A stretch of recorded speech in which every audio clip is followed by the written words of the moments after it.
What's up, guys? Ian here, coach of your Lanturn, bringing you guys another season of NCL. I know I said I probably wasn't going to do it, but I ended up doing it. I took a small break, which actually ended up being 0 weeks off.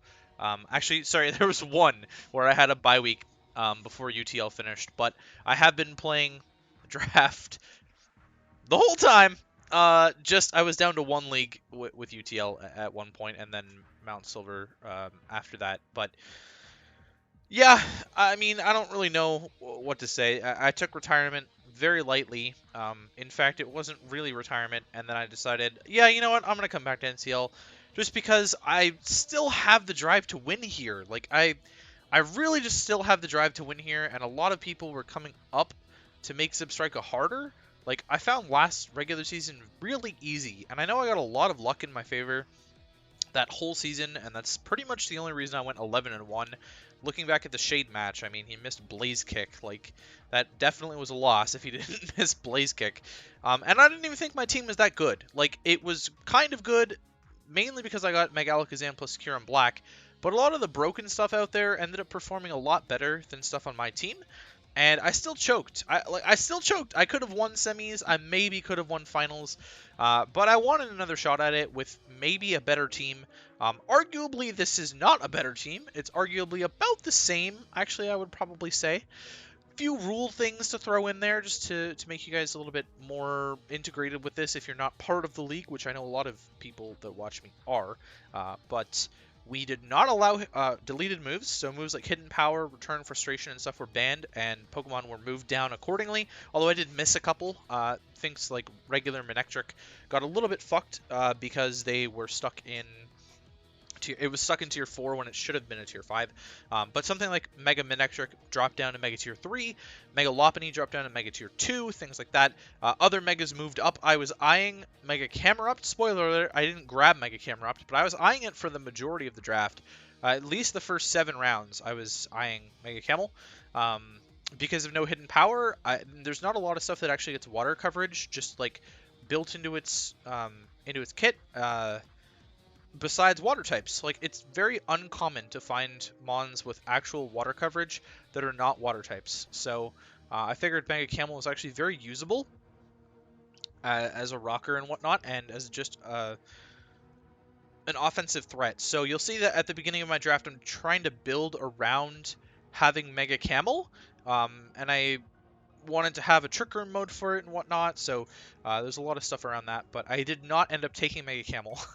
I went with something completely different. Besides that, we actually banned trapping, which is the stupidest vote I think I've ever done. I don't even know why I allowed that to happen. I just wanted to reestablish that trapping would be part of the league in this generation, and people voted against it. So there's no magnet pull. Things like Magnezone and Magneton drop down to tier 4 and tier 5 respectively. Gothitelle and Dugtrio are both in tier 5 because they were just complete garbage. Like, just really whack vote on that. We allowed...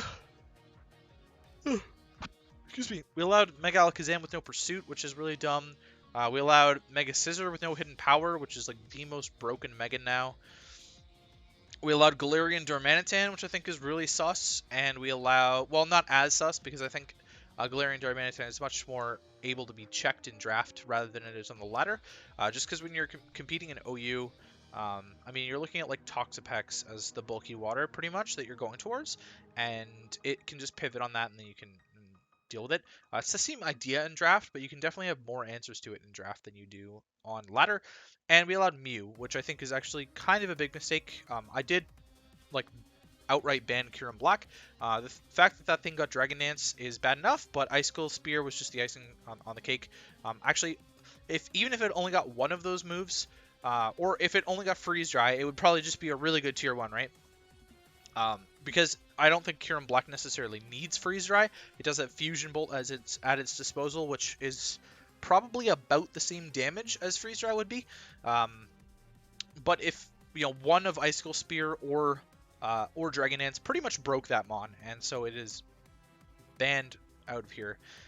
If you don't know, there are 2 expansions being released in Sword and Shield, and our future seasons will be lining up with the release of those expansions, because they release a bunch of mons back into the game. We are playing national decks, so national decks with megas, of course. Otherwise, I wouldn't be talking about Mega Camerupt. So every Pokemon is available to be drafted. Things like Melmetal and Meltan were also allowed, except for the Ubers and whatnot. Kieran Black things that were banned. Landorus Incarnate Sheer Force was banned this season as well. Eternal Floette actually got banned out this season, so there's no Eternal Floette anymore after we had it for 3 seasons in a row or whatever. Unfortunately, that's gone. I really enjoyed seeing that in the league every once in a while, but it is unreleased, so I understand why people voted against it. I hope it'll come back in the future, though, because I think it's kind of a unique thing that our league does. So where was I going with this? National decks, releasing new mons. Yes, okay, so a lot of stuff in the Sword and Shield decks got upgrades. Things like Dragon Dance on Mew, Dragon Dance on Kieran Black, things like that. There is a thought that Garchomp is going to get Dragon Dance, so we will reevaluate the tiers for Season 7, of course, when the expansion comes out, and we know what TRs Pokemon get. Now, all of that said, I believe I got like 7th pick, and no one would trade with me, even though I offered up free agents. So I unfortunately got stuck with 7th pick, and I had to live with 7th pick. So we're not going to get the best picks in the world, but I'll sort of run you guys through what my draft is. I'm actually reasonably happy with it at the end, and I made 1 trade at the end of the draft that we'll cover in the last slide. So first up, 7th pick, somehow I got Galarian Darmanitan. There's really no reason that this should have fallen to me. There was a lot of talk about this. Demons took Volcarona pick 1, which was fine, realistically. I mean, he took something that he wanted to try, which is perfectly reasonable. There's nothing wrong with that whatsoever. But when you get first overall pick, sometimes it's worth taking the strong thing and trying to build a draft around the strong thing, and then using other drafts where you get a worse draft pick to try out something like Volcarona. I don't think Volcarona's a bad round 1 pick with heavy duty boots. I really think it's a good round 1 pick, to be honest. But typically you'll see it at like between 12th to 16th in round 1, just because there's probably about 11 other things that are better than it, something around there, that are stronger than it in Tier 1 in particular, or in Mega Tier 1. So Galarian Darmanitan just fell into my lap. My backup, if I could not get this, was Libero Cinderace. We allowed unreleased hidden abilities, and I wanted to try that out with court change and whatnot. I think it's kind of cool. It's a fast fire type with U-turn access and sucker punch access, which I think is cool too.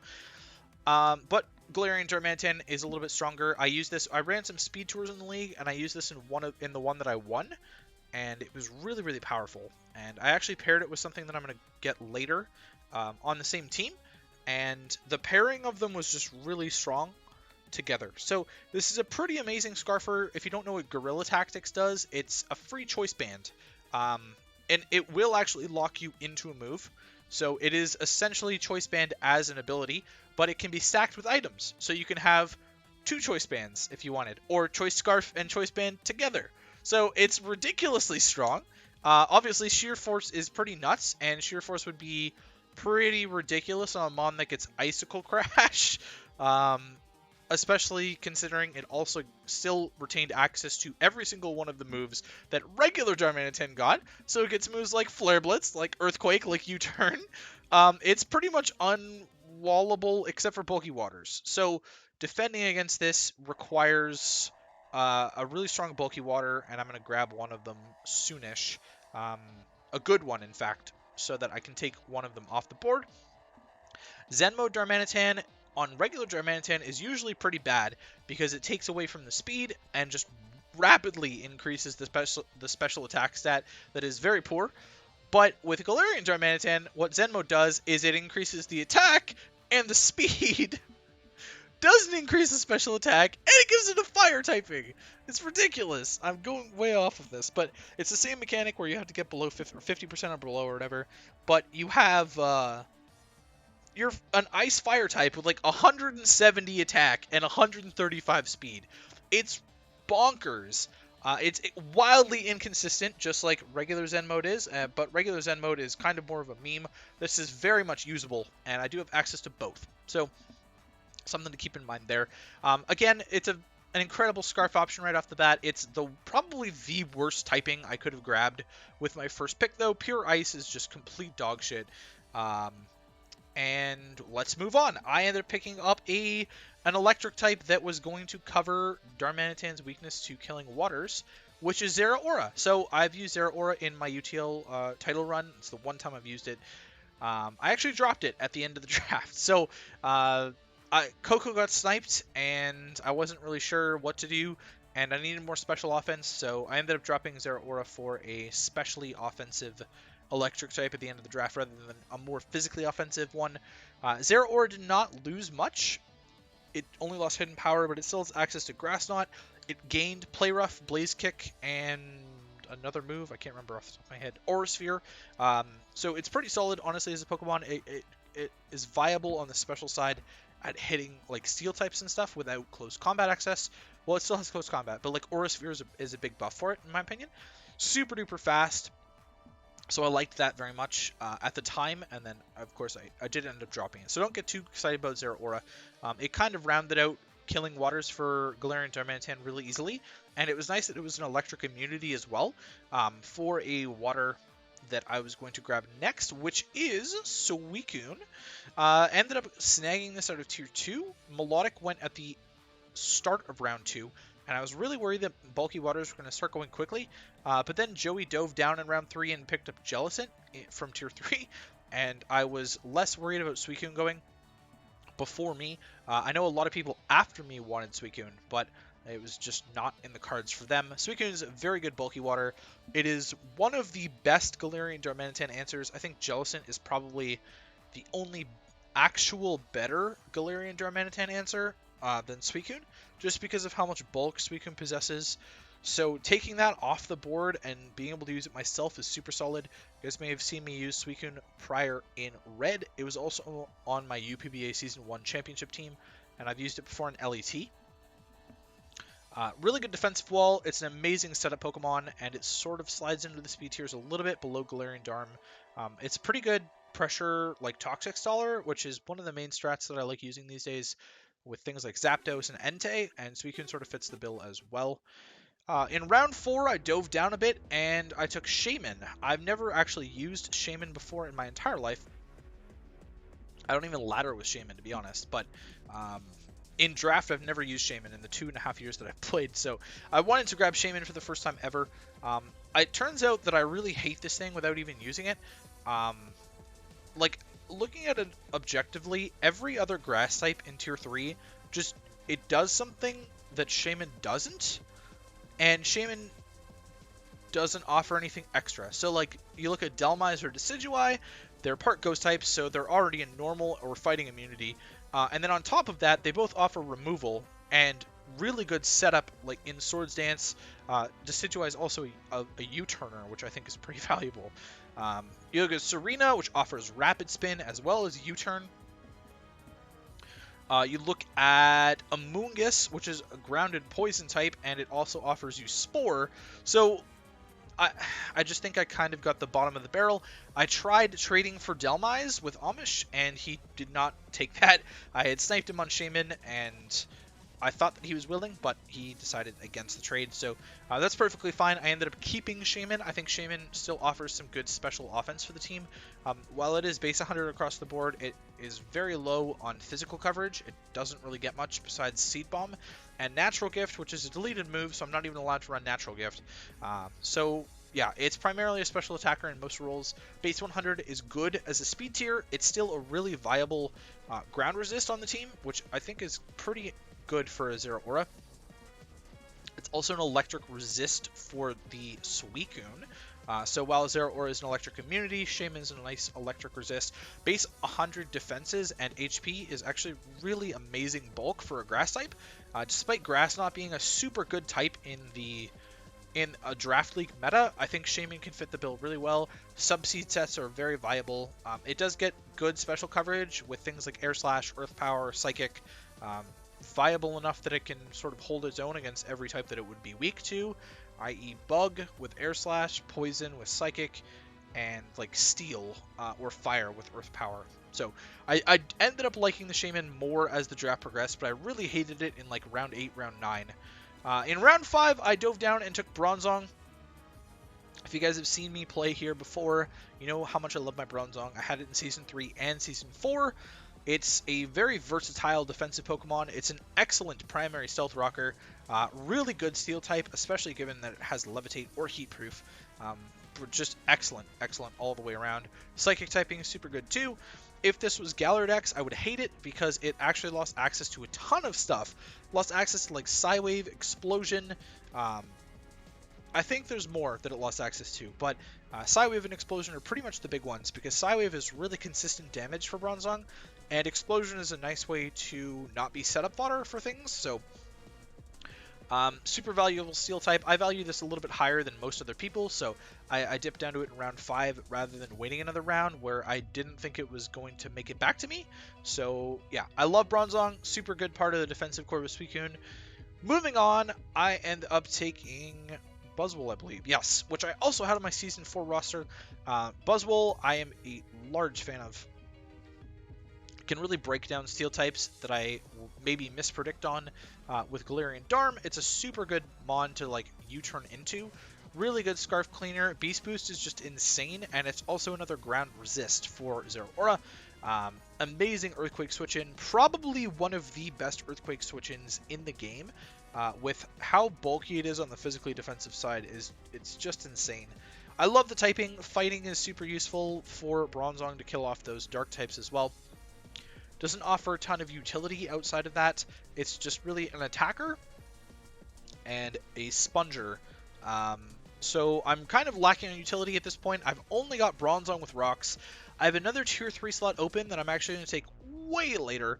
And I think this is the round that I dive into my Mega. I'm looking at the rest of my team, and I believe this is the round I dive into my Mega. Now, I wasn't sure where I wanted to go with this. I knew I wanted Primarina at some point, which actually got taken. And I knew the Mega that I wanted at this point. Actually, I wanted Mega Latios, and then I got taken, like, right away. So, I was pretty miffed about that. Mega Latios would have been amazing on this team. Would have offered a great speed tier. It was a defogger, which I have no removal on the team so far. And it was a specially offensive dragon, which is something that I think is really important. Picking up a good dragon at this point was very hard to do. I did not have room to take a tier 1 at this point. I think unless I took Mega Camel, 160... No, I couldn't even afford a tier 1 at this point after taking Buzzwole. So it wasn't really possible for me to get a good specially offensive dragon, and I was sort of eyeing Haxorus, but then I saw Mega Latios was still there, and I really wanted that, and then that went, and I was like, okay, well, anyways, there's one person who could have taken the Mega that I wanted, and it looked amazing on his team, so I thought that I would grab it right away, and I think that's what's next. Yeah, I grabbed Mega Garchomp. I didn't have a ground type yet. I didn't have a dragon type yet. There's no hidden power, so Mega Garchomp's actually Mega Tier 1. I normally would say Mega Garchomp is pretty ass because you could randomly throw hidden power ice on anything you wanted. But with the lack of that, it actually is pretty good. I think this is one of the more solid Megas that we moved up.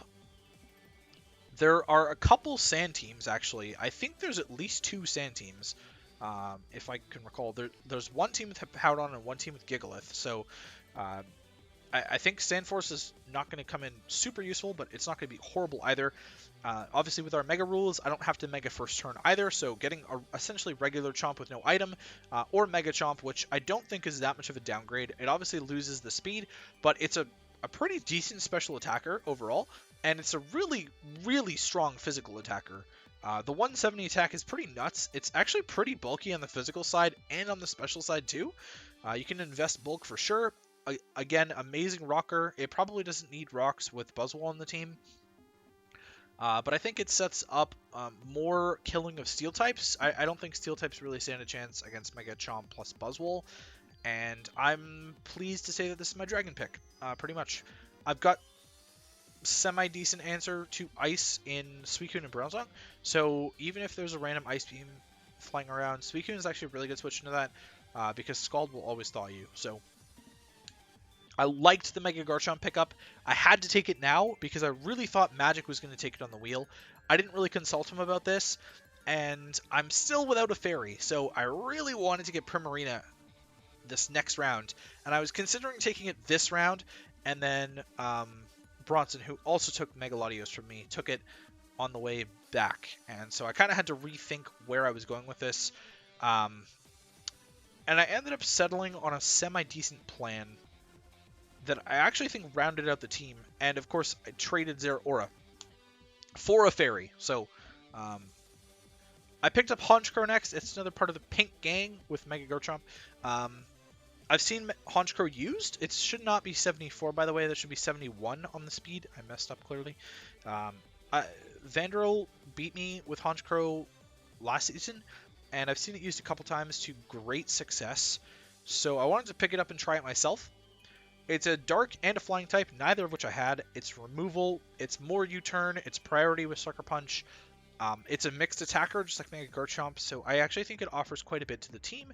It offered maybe a little bit more with Zeraora on the team as an electric immunity, but I think Shaman is good enough. And by itself, having U-turn access is really good. I'm pretty sure it gets U-turn access. I really hope I'm not wrong on that. I didn't actually check. I just sort of assumed. But a variety of sets with Super Luck and Moxie, you know, it's an amazing choice user with Moxie. But it can also be just a crit breaker with Super Luck rather than a cleaner. So, you know, pretty frail overall, but it's pretty solid Pokemon in Tier 4. And giving me a Dark type to finish out the Psychic Dark Fighting shenanigans is pretty solid too. I obviously do not have a Fire yet for my Fire Water Grass, and I don't have a Fairy yet for my Fairy Dragon Steel. But this core is finished. I will be picking up a Fire, I believe, next actually. And I do, yes, my Salazzle. So, grounded poison type, it offered a speed tier between Shaman and Zeraora, which I thought was pretty important, covering something above, like, base 110, I think is pretty important to outspeed the Megalodies. Anything else that might be sitting at base 110, or base 109, things like Kartana, 108, things like Infernape, just outspeeding all of that is really important. Even base 115s, like Raikou and stuff like that, it doesn't really matter. The base 115s can still... I didn't grab anything between those. So base 115s are allowed to run Modest against me. So something like a Raikou would be able to run Modest against me because it could still outspeed Shaman by 1 point. But it would be Modest max speed. So it's not gaining any bulk while it is gaining the more offensive nature. That's a little bit easier to play around because it's a bit more revengeable in that case, especially by something like Salazzle. So, which could then speed creep and also be Modest. Anyways, that's besides the point, really. Salazzle offered me a lot as a grounded poison. This team is really weak to T-Spikes. Suicune in particular does not appreciate T-Spikes, and neither is Mega Garchomp. So, grounded poison plus specially offensive fire plus poison type that can toxic anything, huge plus in my book. I tend to severely underrate Salazzle's ability to wear teams down effectively.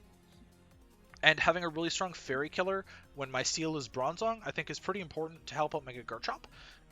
Besides that, I was actually really weak to Fairy before this, and I'm still realistically weak to Fairy, but Salazzle helps out quite a bit. Bronzong is a good resist, but Salazzle is a much more offensive way to break through Fairy teams. Yeah, I mean, it kept pretty much everything it wanted besides hidden power, so whatever, it can't hit water types. That's what Shaman's there for, and Zeraora. Excuse me. Round 10, I picked up a normal type and more rocks. And obviously, I'm limited to 2 tier 5s now, so I picked up Kecleon, which was also on my UTL championship team. Probably the MVP of my playoff run in UTL, besides Melodic in that last game. But Kecleon was really good in that league for me, especially as a budget pick when we were forced to take 2 tier 5s. Kecleon came to quite a few games. Really amazing, especially defensive Pokemon, which sort of just rounds out the team quite a bit and maybe covers something that Buzzwole couldn't in terms of special defense. Rock's Protean Axis is super good. It's got a wide variety of coverage moves as a normal type. It did not really miss anything. Still has access to knockoff, of course, in our league. And not really much more to say about Kecleon. The last pick, I grabbed more removal because my removal was pretty ass. It's literally only Honchkrow right now. So I grabbed Rotom. regular Rotom in tier 5, which I think is pretty good value. Regular Rotom's pretty strong, and it's a really good defogger. It's also a ghost type for me, which I didn't have yet. I was pretty weak.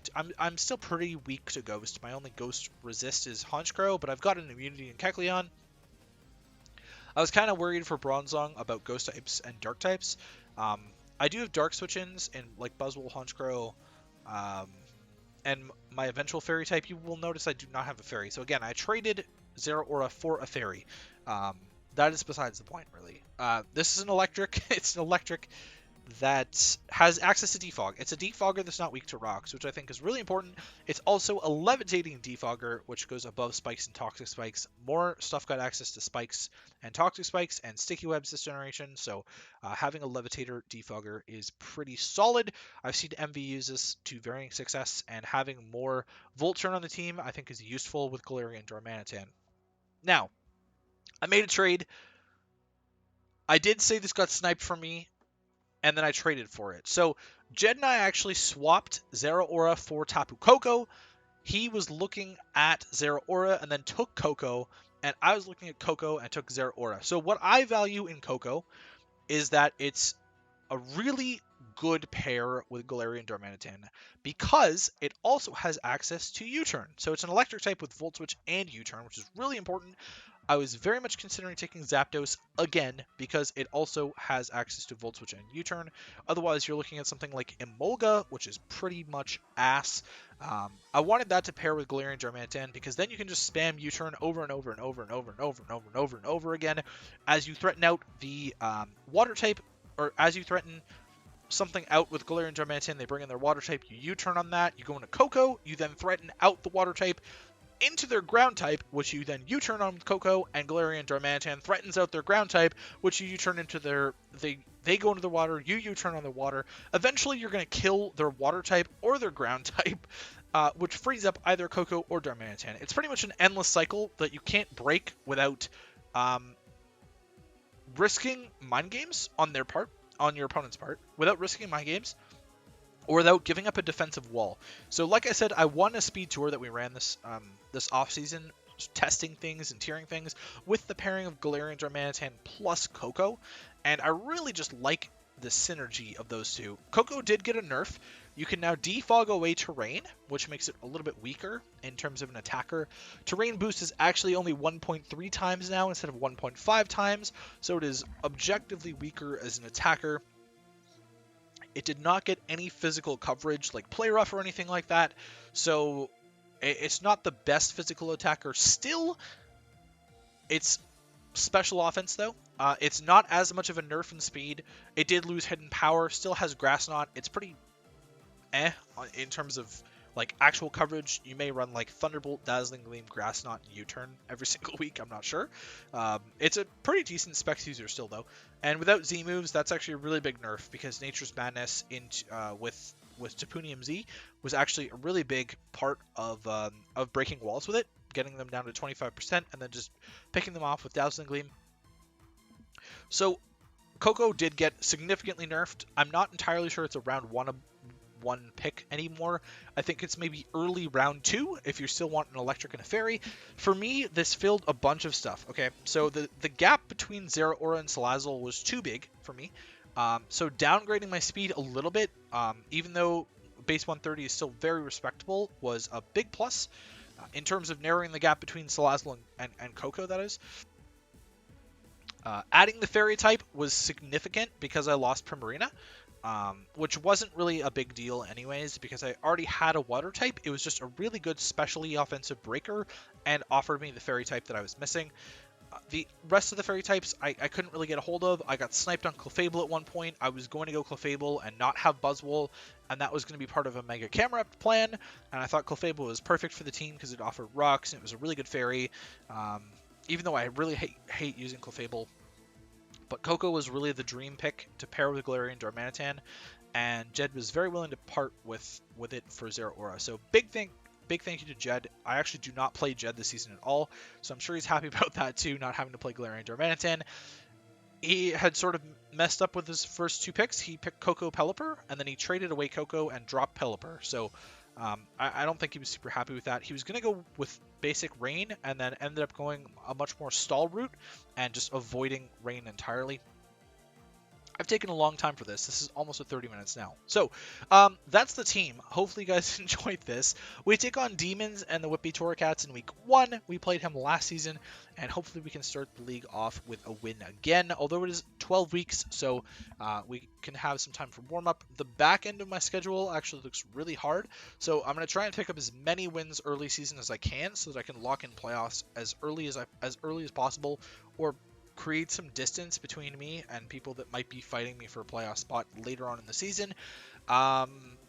Worthy to note that Rotom does not benefit from electric terrain because it's flying with Levitate. So my electrics don't really complement each other, but in one sense they do, because Rotom is like immune to ground, and so it's not really an electric type, except it resists things. Anyways, that's really besides the point. That's gonna be it for me. Hopefully you guys enjoyed, and I will catch you guys for week 1 against Demons.